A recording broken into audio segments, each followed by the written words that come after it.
with, aside from a river here and there, a little bit of a coastline down towards the south, but all other than that, it is all land, all day, every day. Just a little trickle of water every once in a while, but otherwise it's just straight up walkable landmass this time around, as we have the one plane, the one singular plane here this time around, Kalaris, because you can, let's not forget, have two plane paths. Sometimes it's quite random. It's not going to be this time, though. No, of course, and that can change things completely when you've got two planes, of course. You can be like, well, we're trying to contest for a drop spot with another team, but at the same time, maybe they're in the other plane, and then you're going to have to try and work out that dynamic. But let's see how all of these teams are going to be dropping across Rondo for our show match. And I'm excited to cast this match with you. I'm excited. I'm very excited. I haven't cast it in a little minute here, but with Rondo in particular, I've been playing again so much of this map. And by the way, I do want to highlight something instantly, and people might be looking at the map feed. What are these green little hearts? Yeah. They're recall towers, meaning your team gets eliminated. One survivor is still walking about on Rondo. He goes to the recall tower, respawns his entire team, and boom, you have an instant second chance at life in this match. Yeah, coming down with weapons as well in hand. Very, very nicely done. And, you know, you might be thinking to yourself, what are these little shopping carts? What is that? What is that? Well, of course, you got the premium shops that are available too, so you can just get some gear on board with the currency that you find across. Huajing is also a place where it's super premium, so that's fantastic. And they've also got guards near them in those locations in order to be able to potentially stop you from getting to there, getting all that good loot on board, and getting you on your way. I have to be honest, though. I've tried to go there. Have I died to guards before? Have you? More than once. Have you? I didn't think that. They're quite strong. Yeah, they're tough little guys. They are quite strong here in PUBG Mobile. Though I'm currently not seeing anyone going towards those premium shops. Luohuajing and Ringjiang are currently going to be left available for everyone.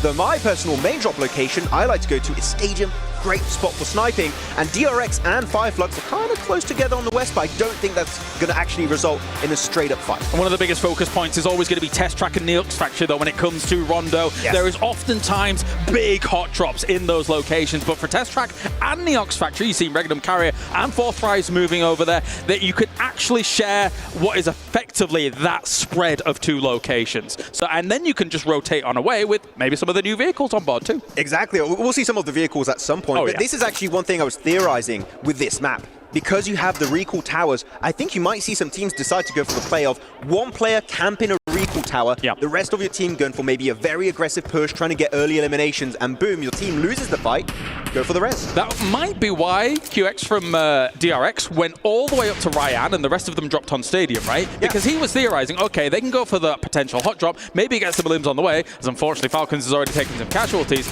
and then if they did lose a potential hot drop from somebody going to Stadium, he could have res them all up at Ryan. That would have been a sick play. It's in circle too. Like you're in a really good spot. And here we go, looking at this one, Ralph. Going for the res, bringing Narvalo back to life. But you've got to keep in mind, as you said, as you drop back from the res, you spawn with a weapon. So now Sakura might have the advantage in this 1v1, but now it's going to be turned into a 2v2. And the entire squad is just going to collapse on Sakura here of E Arena. Bit of an odd spot to have a little hot drop scenario going down, but you can already see that they're coming along. He has an Uzi in hand. JS9. Was able to come around. JS9 is the new gun, of course, here on Rondo. Powerful gun, to say the least. Sakura is going to be dancing around here and there. It's only going to be Uzi in hand that's really going to help him. Not really that SLR. No, it's not going to be working. I thought it was a DBS for a second, but no, it is in fact the JS9, and here you go, dropping down onto Sakura. Not much you can do in this situation, and because he was camping the recall tower, chances are his team is not going to be close to one just yet. They'll have to take a little bit more time. But the JS9, I want to talk about this new weapon, right? Oh, yes. It is truly fantastic. I've actually started replacing my M4 with a JS9. Is it better than an M4? Maybe not, but generally, if you typically like to play with a UMP, JS9 is maybe your new best friend. I do like the JS9. Brilliant recoil control to be able to get even some mid to long range sprays if you really want to go that far, that nutty. But it is a deadly, deadly weapon. Thunder Talk actually going for Luohuajing. We'll be able to see at some point, I guess, on the map feed currently. They are going for the premium shop. Hopefully we don't see them get eliminated by guards in the map in the feed, as Power and Weibo going to be clashing here over to the more western side of the map. Yeah, cheeky attempt with this Orc to really get something done against Vidan in the distance, who's just lurking around. But, well, that is, yeah. I think we saw this earlier on in that Elim feed with that M249. So, as you say, though, with them trying to position themselves, Thunder Talk into the middle of this circle with Le Huajing in play, they could get some extreme loot on board and also start controlling some important positions, because there's a few bridges and a few crossing locations along that river over on that east side that do sort of funnel people. And on a circle like this, with it centering on there, it gives you the option to move from side to side depending on where that late circle goes. Exactly, because unlike maybe you're looking at Miramars or you're looking at Orangles, there's like a lot of hills and really strong terrain disparity in valleys and high grounds. Rondo, in comparison, is relatively flat. So cars actually going to be very important for you. So you want to make those crossings with those cars, because otherwise if you have to go by foot, chances are you're just not going to make it very far in these games. Yeah, definitely. As we're having a few teams driving around here and there, we saw that the EMP zones are eventually going to be kicking in and getting good to go. Now those EMP zones, if you are driving through them, they will disable your vehicles as well as scramble a few of those scopes here and there. So you want to be a bit careful about moving through them when they do pop. And it also stops the recall towers from working. Interesting. So you're trying to go for the res, EMP zone on you, no more res for you. Pico Busto. There it is, Max. Kelaris, we love this car. Literally the best vehicle in the game. Optimus Prime. He's jealous. He wishes he was a Pico Bus. He transforms. What's he turned into? Not a Pico. And he's sad. But the haunting presence of the Pico here. Now, very quiet on approach to teams. So you've got to be really on your toes about any Picos coming your way. And also, it's got that recharge as well. It's an electric vehicle. It does all right for itself, Max. It can even hold 6 people. I'm not sure how you're going to hold 6. Take 2 enemies in with you as well. And like your old teammates, like, yeah, you can jump on. Come along. We'll take it to the circle. It's fine. Actually, one of my favorite things about the Pico Bus is not what you just mentioned. It's actually the fact that you can crash in a wall, and it's pretty much a mini fortress itself. And because you have the third-person perspective, you can get a lot of information relatively free, quite safely. So because of that, you can make your mini forts. It's a poor man's hovercraft in a way. I'm getting the impression we're both very excited talking about Rondo. We're like, this is cool. This is cool. This is new. This is new. Hey, we haven't even gone to the late game. We were going to talk about the emergency cover flare at one point. Yeah, well, when you talked about the fact that there's a lot of open areas on Rondo, that's exactly what comes to mind for me, right? Those emergency cover flares, you can drop down the Doritos. Is that what you call them? From time to time. They're triangles, you know, and then be able to do something with it. Thompson, though, around the corner, easy peasy here for Mr. Heat over on Weibo. They are relatively far away from the circle. Yeah, well, okay, they're all just on the edge here in Yulin. So just trying to get themselves towards the later stages of this. The thing is that about playing edge play here, you kind of want to, on that circle one, play some central positions because you've got so much land to try and cover, see what you can get going, because you don't want to be transitioning towards some of these center compounds when they're all going to be taken. Yeah, I like drawing comparisons of this map compared to, for example, a Miramar or an Orangle. Compared to Orangle in particular, you have still a lot of named cities, but you also have a lot of unnamed cities and little compounds around the map, especially in like the more grassy area of the map itself. So the big compounds, even if they're taken, you still have a few buildings you can hold on to. So I would agree and favor Central in the early stages because it's such a wide map. As Regnum Kara here looking to have a little bit of a clash with our South Korean team of DRX, but it's still early game. Is it worth it? Not really, though I do see the EMP zone currently engulfing all of DRX. So maybe they want to be careful because scoping in again is made relatively more difficult when you are in that EMP zone. Definitely going to be a bit slower for them. So they're just kind of biding their time here around these monolith areas that are relatively unplayable, very difficult to get up around or a lot of that terrain. So if you get circles kind of centering around these areas, it becomes a bit precarious on how you're going to deal with things. Meanwhile, we're on board with the arena going against Horror. Sakura's in a lot of trouble here. Reinforcements are on the way to try and deal with things. JS9 in hand here for Sleepy. What can he get done with it? Tries to go for a spray with the red dot. Not too much available to him. Yeah, big fight happening here into Meiran itself. And it also does have a recall tower, meaning if this fight goes a little bit haywire for your squad, you can still try and get your team back on board this time around. Jiggle, way in the distance, is going to be out. The nade connects onto Joker. So he's going to be sent right back to the lobby, possibly, unless the res comes on through. Sky, though, the nade is looking good. A lot of damage onto Turney K. Followed up with a molly. Will he get the first aid, or will the molly cook him up?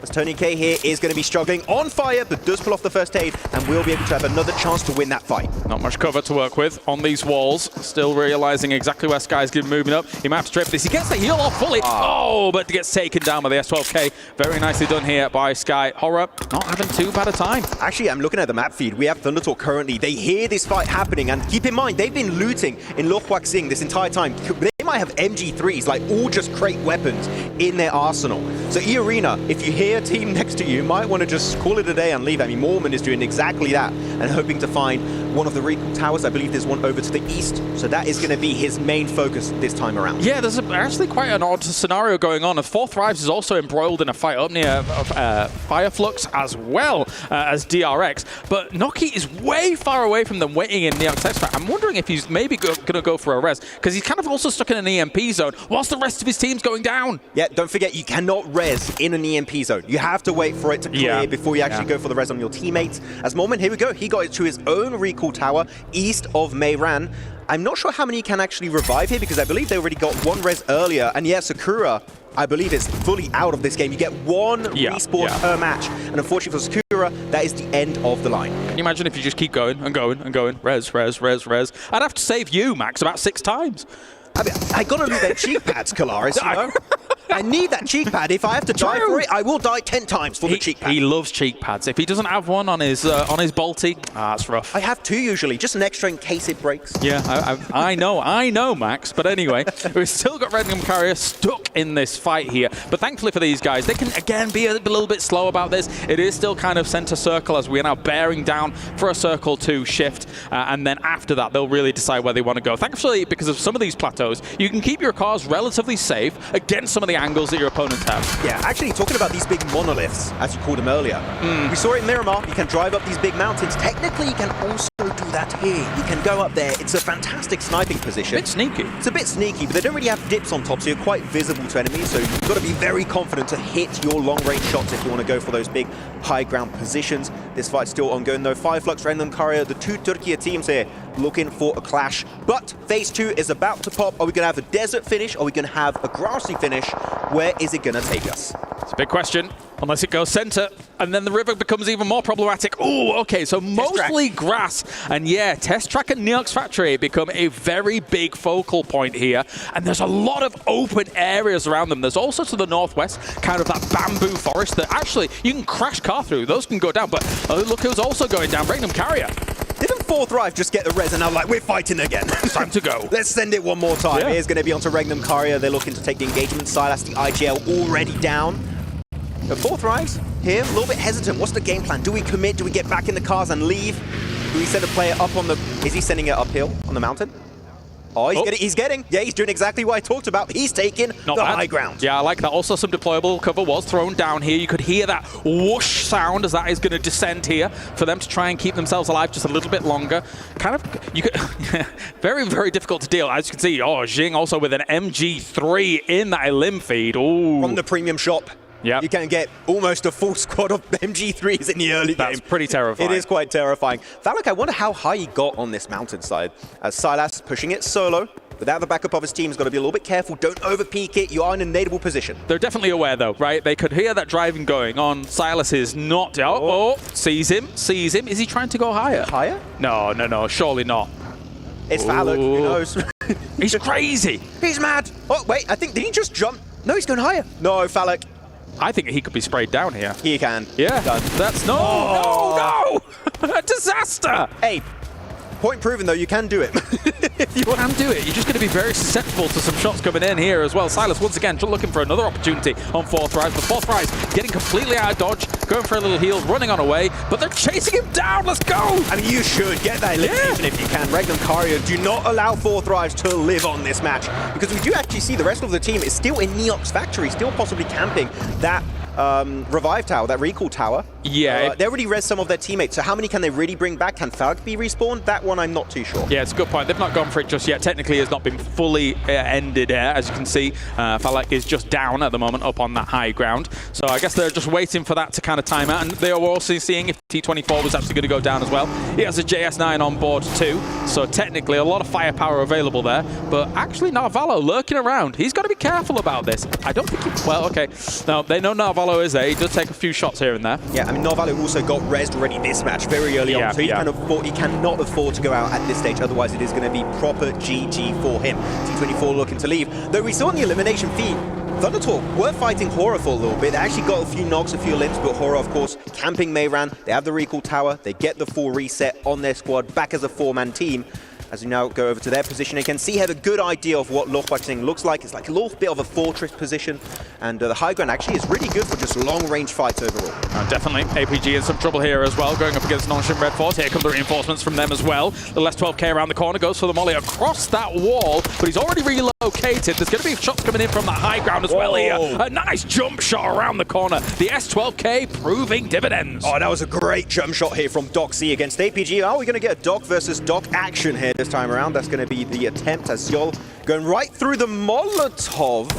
And unfortunately, I don't recommend doing that. No, really? Yeah, really. That's okay. Maybe not a great play here from Seol, but Doc, luckily enough, away from his team. But this time, in Rondo, it kind of makes sense. The dockening is meta here on this map. All right, yeah. We didn't quite get Doc squared with the Doc versus Doc action, but there you go. He gets that res off, moves on away as well. We did have the circle shift come in. It's gone northeast of Test Track Neox Factory, so there is definitely some winding hills around there as APG is going to descend from the skies and get another chance here on Rondo. Yeah, going to be trying to take a few little buildings. Yol is going to be going for that shed in the distance. DRX now actually going to be slowly encountering some players of Horror, but Horror not truly interested in fully committing to this engagement. And actually, a lot of teams, as you said earlier, Kalaris, want to try and play center. This phase now, there's not enough space. Teams are going to have to go for these big-on head-on-head fights. And we're looking at Power, Yangon, Ultra Ego, APG, and E-Arena. They need to go for big send. It's going to get messy. There's quite a bit of high ground around those kind of monolith areas. There's even a few pagodas here and there that you can actually kind of entrench yourself in on, and that can be a good defensive position. But the hill that slopes down from those monoliths to Test Track and Neox Factory, I'm mixing up the names together, is very, very open. Nades go forwards. A big spray coming in from DRX as well to try and shut down Ida from this position. Can they get it done? It's going to be Emre and Rita here, the last two survivors for Ida Esports. Darkin, Erin, if you want to get the res on those two players, you need to wrap up this fight very, very quickly as a huge nade of Rita connects onto Sizzy. Now DRX, the entire setup is just falling apart in this compound. No, definitely. I wouldn't be surprised if like a third party wants a little bit of action of this. There's even shots coming in from the distance as well, understanding that they could potentially take away some of these knocks wherever they can find. Was that a knock? Was he finish him off with the nade? He eliminated his own teammate. Oh no. Unfortunate. You know what? There's one way to make it up if you can actually res them, but of course, there's a limit. Right now, you cannot recall your teammates. It is too late. That means you still only have one more life in this match. So DRX actually able to slow down the fight with that utility. The smoke's going to be blocking out the vision of Ida, though they are able to get one res onto Emre. So it's Emre, Rita, Erin against the remnants of DRX. The nade is looking good, and it is going to be huge onto Hyunbin. Gets the knock. It's down to so easy now in the 1v3. Can he hold down the fort with a JS9? That is a no!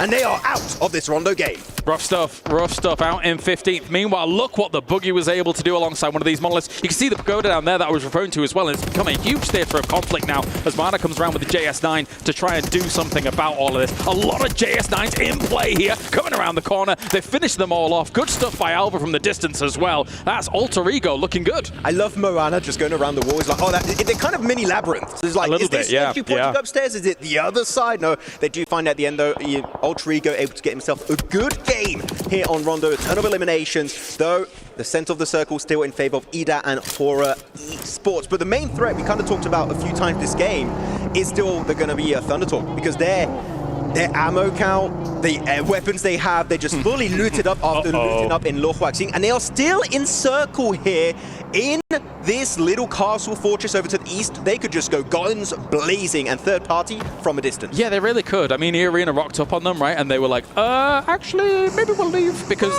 they had one or two limbs go their way, and then, Thunder Talk knows what they were doing in terms of getting those weapons on board. Meanwhile, you can see already that Fireflux is in a position where they can transition towards the circle. A lot of this area kind of south of them is pretty open, with a few trees, a few rocks here to play for, but Horror's 2-2 split south of that could become the focal point for a lot of these teams now bearing down on this circle, Max. Yeah, I mean, a lot of the positions are already going to be occupied. Of course, we talked about Thunder Talk. Horror's going to have a lot of control. Same for E-Arena and Power on the southern edge.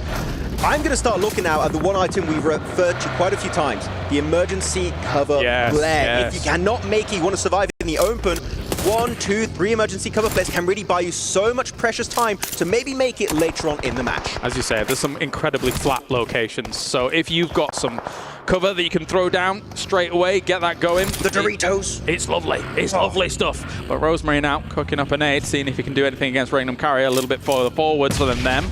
Doesn't can't really connect too much with that, and now that kind of does make his presence very much known. These two teams are in a position where this is not in circle. T24, not easy there. Oh, the Pico didn't work out, unfortunately, though they can still get Tizzy. Nice knock coming through from IQ, the IGL of 4 Thrives. Doxy now going to be the one taking all of that incoming damage. 4 Thrives, how are you going to play this one out? Because right now, Vinny going for the push alongside XCY. They will go for the flush. They will go for the res. Maybe also get an IQ alongside that knock, and that will be Nongshan Red Force. A very nice wide rotation, very similar to what they've been doing in the entire tournament. You can see water either side of them, and that's because this is one of the more narrow locations to cross this river. And I think maybe they had the idea of, okay, we know that this has shifted far east. That means that less teams are going to be likely in that east side. Yes. Let's all try and rotate wide and get on that east side of the circle. But unfortunately, they ran into some problems. Yeah, the water's just going to be slowing down that rotate quite a bit, and so will Power, that currently holding the northern side of this lake. Big fight in the elimination feed is going to be unfolding. Nongshan Red Force sending it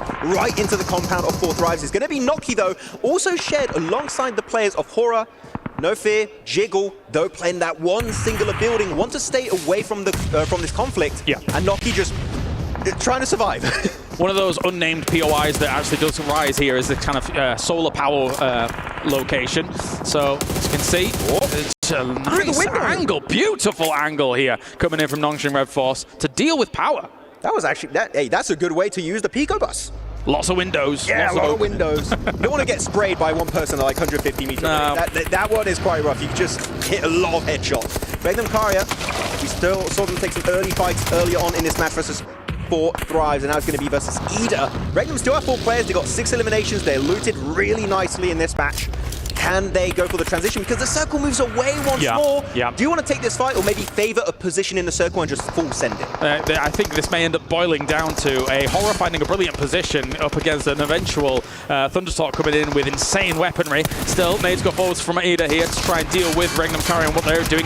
Good use of this blank to try and move forwards and deal with it, but here comes the reinforcements from Silas. Trying for an angle, but he brings him down. Aaron with the S12K, brilliant stuff. Oh, can he get the entire squad? Can he do the 1v4? The car's moving away, but it's Team Secret to ruin that clutch opportunity. Regnum Karia might actually be able to get the full reset here onto both Silas and whichever player. Loxy also could be able to get himself up as well. Though, they still have a car. They can still make it into the circle. But Team Secret, will they allow that to happen? But not just Team Secret, Ultra Ego. They hear this fight. They want to go for the third party. Rosemary, Krypton are on a mission. Now, bear in mind, it's $10,000 for the leader when it comes to elims. Yes. And it's $10,000 for the chicken dinner winner as well here. As cars crash on through, you can see the deployable cover in the distance. Spray goes down from Morano against those rock positions as well from Regnum Karia. Not bad on the left-hand side. Brings one more down here. Regnum Karia in absolute dire straits at the moment, with Wild also falling. Silas the last one to be able to do anything about all of this, and they're cleaning up, Max. They're doing such a good job here. Ultra Ego, the timing on that fight was absolutely spectacular. The nade in the dip. Silas is just going to get absolutely rinsed by bullets. Ultra Ego successful in that Western third party. And Team Secret saw that from a distance, and they just got the hell out of Dodge. They don't want any business here with Ultra Ego. That was simple. Bish, bash, bosh from them coming on in. And Team Secret, as you say, down towards this solar farm. But at the same time, Thunderstork has lost another player. They are only 2. They should have good weapons on board with them. Ultra Ego, 11 elims. They're just rolling from fight to fight. Team Secret now does see Power in the distance on the right-hand side of the solar farm. So can they do anything about it? All 4 in a car. It's a bold play, Max. Oh, okay. Yeah, get out, please. Okay, maybe let's not do that play. I can hear John Allen screaming in the distance, like, no, don't do that. It is not the way. He's saying, no, what are you doing? Yeah, you wish you had 2 cars. I'm sure you would. I'd love 2 cars. I'd love 2 cars. That would be beautiful. There's actually a Pico bus that's right there, just in front of them. They could try and use it up. Blue zone going to be engulfing all of Ultra Ego. They're taking way too much damage. They lose 1. I think they might lose 2. Rosemary might just be left in a solo situation here at the end of this Rondo show match. Another very bold strategy to go out that wide in the blue to try and do something. They are technically back in the circle here, though, but no, Rosemary will end up falling. That is Ultra Ego down and out. Can any of these teams beat 11 limbs? Is the question here for that 10,000, as Power's just 1 behind at the moment, Max. Could be the case. Hungry for that 10k extra prize. The nade is beautiful. That might be it. Xerus, and now they got, well, not really a man advantage. It's a 3v3, but it makes it even across the board between Team Secret and Power. They're going to try and close that gap a little bit. Of course, in these crates area, you can try and get a bit of elevation if you want. Verhidan, though, away from Easy and Ragnar. Fahidon, if I were you, take it chill because the circle shifts in your direction. You are not obligated to take this fight. Big threat still lurking around. Fireflux has been able to sniff out Thundertalk here on the east side and actually shut them down almost completely. So that is huge from Fireflux. Once again, big spray coming in from Fahidon. Will he be able to hit enough? Doesn't look like. He just goes for that heal off as well, knowing that he's positioned himself in a great spot to try and deal with this. But Horror, as well as Team Secret, going to be trying to bear down on this spot. They've got a really good spot on the edge. Of course, all eyes should be on Team Secret now. They need to be the next ones to move. Let's keep in mind, Fireflux just eliminated Thundertalk, meaning all of the loot of the premium shop is going to go right in their back pocket here. They're going to have possibly a few MG3s, a few really good high-tier crate weapons to play around. The Horror, actually here, Kalaris, have been pretty silent this match. Meaning to me, they should have a lot of resources to play around in terms of utility, ammo, their vest and helmet should be very healthy. And Sky is holding the angle. Sky also is holding 8 nades. So it's very, very healthy. Okay.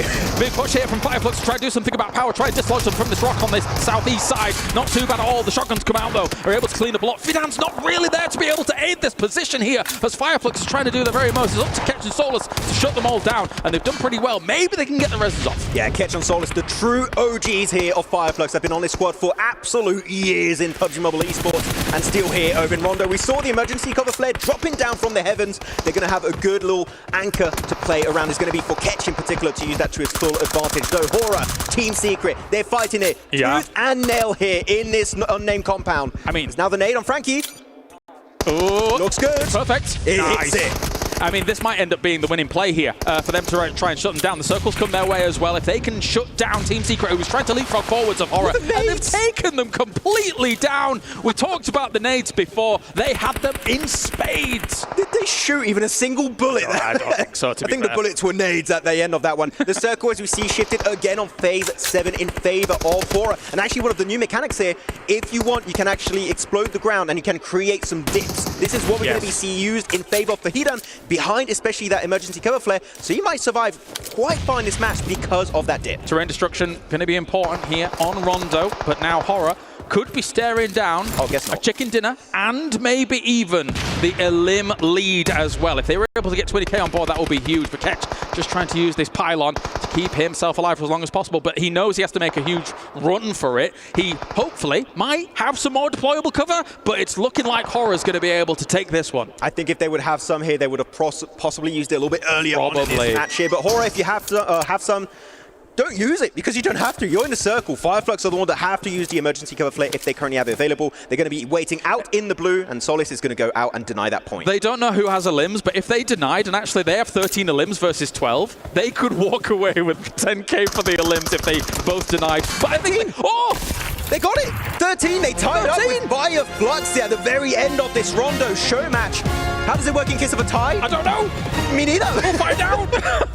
Maybe Horror gets themselves the victory here after taking that warehouse location around the solar panels and being able to win in the end, Max. So really fun show match here to kind of showcase what Rondo is all about, the terrain, the extra additions to the game as a whole. Very exciting. We didn't just showcase, like every single new addition on Rondo was actually used in this situation. Great. I absolutely adore it. I do have to say though, Horror, can you play like this in the main tournament? I would love to see more of that in particular, but over here, Rondo was an absolute banger show match. There is some irony in you predicting them for the main tournament and then them winning the show match. Yeah, not much to add to that. All right, well, thank you very much, Max. Thank you to everybody else tuning in for this Rondo show match. It's back to the studio here to talk about good old Rondo and the tournament. Oh, rambunctious plays on Rondo, and not only was there some schooling going on from the teams, but they were both teaching us how to actually do our jobs as casters. Now, John, I know this will be beneficial to you. Anything you took away from that one? I really liked when they highlighted the number of players in a single vehicle. I think I'm going to talk about that more from now on. It's crazy, because obviously Max was doing an impression of you, but it's weird, because I thought there was double audio, because that's actually what you said. I don't sound like that at all. No, he doesn't. But Blank, what did that game sound like when it came to victory? Was that just a hoorah? Was it something a bit different? Oh, wow. Oh, okay. What do you think about that? You agree with that, Reflections? Like, that's what I heard, baby. John, I feel like you're keen for one. No, I was just trying to get some comfort from what just happened over there. Yeah, that's what I was looking for. Did you like that? You didn't enjoy it? Do we do a 3, 2, 1 hurrah? Here, I'll bring you in. Get ready. Let's get some oxygen. Yeah? All right, you ready? 3, 2, 1. Oh, a little bit They flair. extended theirs. Yeah, I did not extend You mine. abandoned us. I mean, it was nice. I did. I kind of betrayed you guys. I went rogue. It's okay. We're used to it at this point. Used to you going rogue. Yeah. Wow. And I mean, look, to be honest, it's kind of a perfect summary of obviously how our show match went down there. Great use of the recall towers, bringing your teammates back into the action blank. That's what you did. You went rogue, but made a great maneuver. I was going to say some rogue maneuvers during that match. Exactly that. Yeah, it was good. It was good fun. I enjoyed it. Definitely got to see some more of Rondo, and we got to see quite a lot of what was going down there. We got to see the JS9. We got to see the Pico bus. We got to see the Res coming through. I quite liked that here in PUBG Mobile. You get to climb those monoliths with the buggies, with the vehicles, get up on height. Didn't quite work out for Valak, though. No, not quite. And obviously, we've got those match rankings coming in there. We can give a little bit of a highlight. Reflections, what stuck out to you? The thing that stuck out to me, and one thing that I really appreciate, again, going to the